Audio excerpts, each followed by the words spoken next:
જય શ્રી કૃષ્ણ. સ્વાગત છે તમારું અમારા નવા વિડીયોમાં. આપણા ભારત વર્ષમાં ઘણી જ વ્રત કથાઓ આવે છે. વીર પહલીથી માંડી જયા પાર્વતી, નાગપંચમી, શીતળા સાતમ જેવી અનેક કથાઓ આવે છે.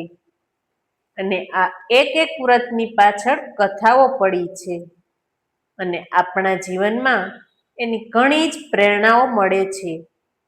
આપણા જીવનના એ વ્રતના પુણ્ય પ્રતાપે સારા પરિણામો પણ આવે છે.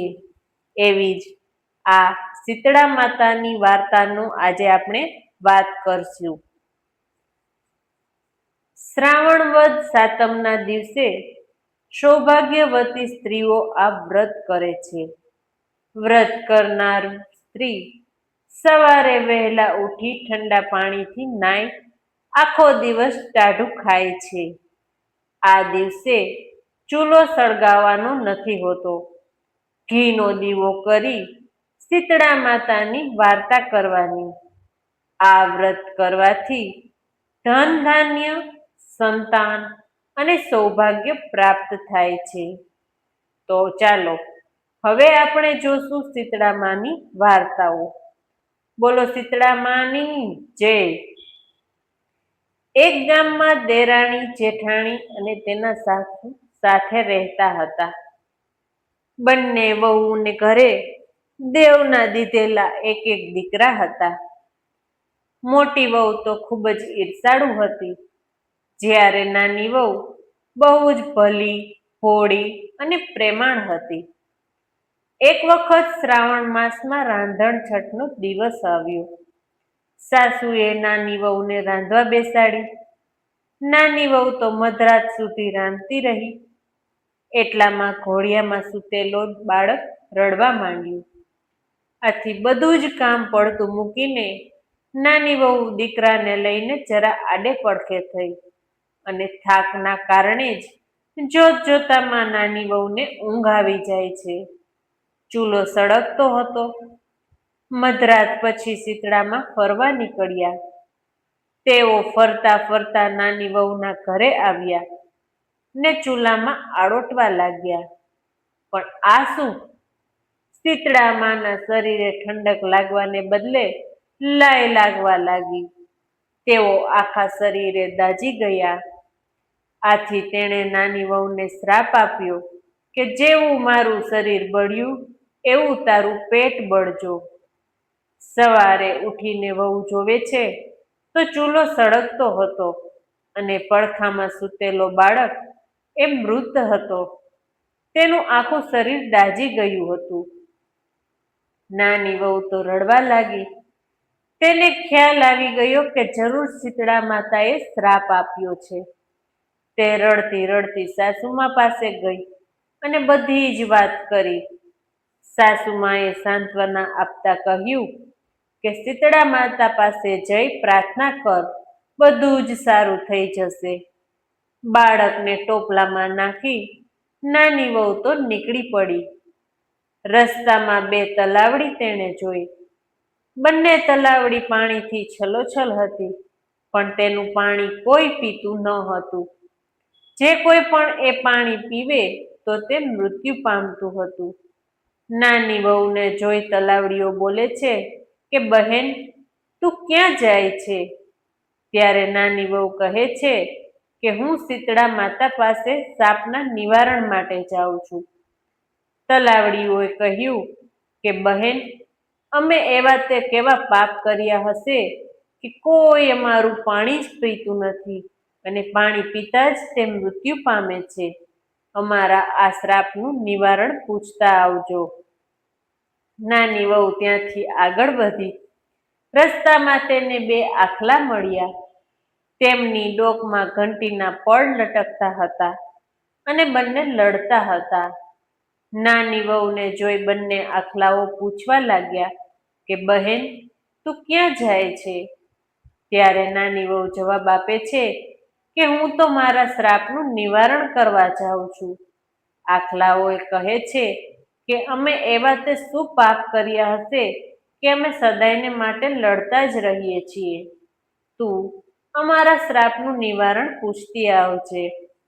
નાની વહુ તો આગળ વધે છે. થોડે દૂર જતા તે જોવે છે તો બોરડીના ઝાડ નીચે એક ડોશીમાં પોતાના વાળને ખંજવાળતા બેઠા હતા. વહુને જોઈને ડોશીમાં બોલે છે કે બહેન, મારા માથામાં બહુ ખંજવાળ આવે છે, જરા જોઈએ આપને. વહુ દયાળી ખૂબ જ હતી. તેને ઉતાવળ હતી, છતાં પોતાના દીકરાને ડોશીમાના ખોળામાં મૂકી અને જુવા વીણવા બેસી ગઈ. થોડી વારમાં ડોશીમાની ખંજવાળ મટી ગઈ. તેમણે વહુને આશીર્વાદ આપ્યા કે જેવું મારું માથું ઠર્યું એવું તારું પેટ ઠરજો. આટલું બોલતા જ ચમત્કાર થયો. ડોશીમાના ખોળામાં રહેલ છોકરો સજીવન થયો. બહુ જ આશ્ચર્ય પામી. તે જાણી ગઈ કે આ ડોશીમાં બીજું કોઈ નહીં પણ શીતળા માતા જ છે. આથી તે તેના પગે પડી ગઈ. વહુએ તલાવડીના શ્રાપનું નિવારણ પૂછ્યું ત્યારે શીતળા માતા કહે છે કે પૂર્વજન્મના આ બંને તલાવડીઓ છોકરીઓ હતી અને રોજ ઝઘડિયા કરતી હતી. કોઈને શાક છાશ આપે નહીં અને આપે તો પાણી નાખીને આપે. આથી એમનું પાણી કોઈ પીતું નથી. પણ તું એમનું પાણી પીજે એટલે એમના પાપોનો નાશ થશે. એ પછી વહુએ આખલાઓના શ્રાપ વિશે પૂછ્યું ત્યારે શીતળામાં કહે છે કે ગયા જન્મમાં બંને દેરાણી જેઠાણી હતા. તેઓ એટલી બધી ઈર્ષાળુ હતી કે કોઈને દળવા ખાંડવા દેતી ન હતી. આથી આ જન્મમાં બંને આખલા બન્યા છે અને એમના ગયામાં ઘંટીના જે પડ છે એ પડ તું છોડી નાખજે. આથી એમના પાપ દૂર થશે. નાની વહુ તો રાજી થતી થતી શીતળામાના આશીર્વાદ લઈ દીકરાને લઈ ઘર પાછી આવી. રસ્તામાં તેણે પહેલા આખલા મળ્યા. વહુએ એમની ડોકેથી ઘંટીના પડ છોડી નાખ્યા. આથી તેઓ લડતા બંધ થઈ ગયા. આગળ ચાલતા ચાલતા તલાવડીઓ આવી. આથી વહુએ તલાવડી પાસે જઈ તેમના શ્રાપના નિવારણ માટે એક ખોબો પાણી ભરી પીધું. આથી પછી બધા તેનું પાણી પીવા લાગ્યા.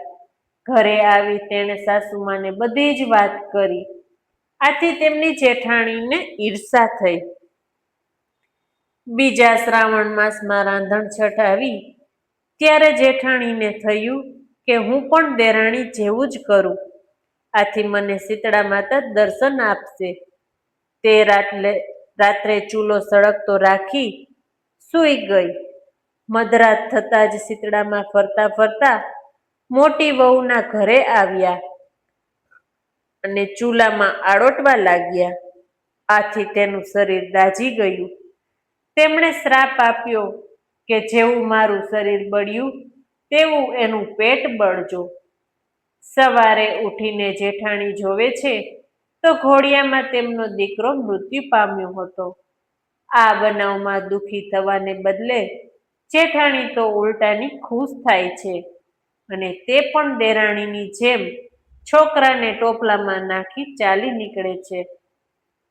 રસ્તામાં જતા તલાવડીએ પૂછ્યું કે બહેન, તું ક્યાં જાય છે? જેઠાણીએ મોં મચકોડતા કહે છે કે તમારે શું પંચાત છે? જોતા નથી કે મારો દીકરો મરી ગયો છે અને હું તો શીતળા માતાને મળવા જાઉં છું. તલાવડીઓ કહે છે કે બહેન, અમારું એક કામ કરતી આવજે ને. પણ જેઠાણીએ તો તરત જ ના પાડી દીધી. આગળ ચાલતા તેમને બે આખલા મળે છે તો જેઠાણીએ આખલાઓને પણ તેનું કામ કરવાની ના પાડી દીધી. આગળ જતા ઝાડ નીચે એક ડોશીમાં શીતળા માતા માથું ખંજવાળતા બેઠા હતા. તેણે આ જેઠાણી માથું જોઈ આપવા કહ્યું. તેણે ગુસ્સે થઈ અને ના પાડી દીધી કે હું કઈ નવરી છું કે તારું માથું ખંજવાળ્યા કરું? જોતી નથી મારો દીકરો મરી ગયો છે? જેઠાણી આખો દિવસ રખડી પણ તેને શીતળા માતા ક્યાંય ન મળ્યા. આથી તે રડતી રડતી ઘરે આવે છે. હે શીતળા માતા, જેવા દેરાણીને ફળ્યા તેવા સૌને ફળજો. બોલો શીતળા માની જય.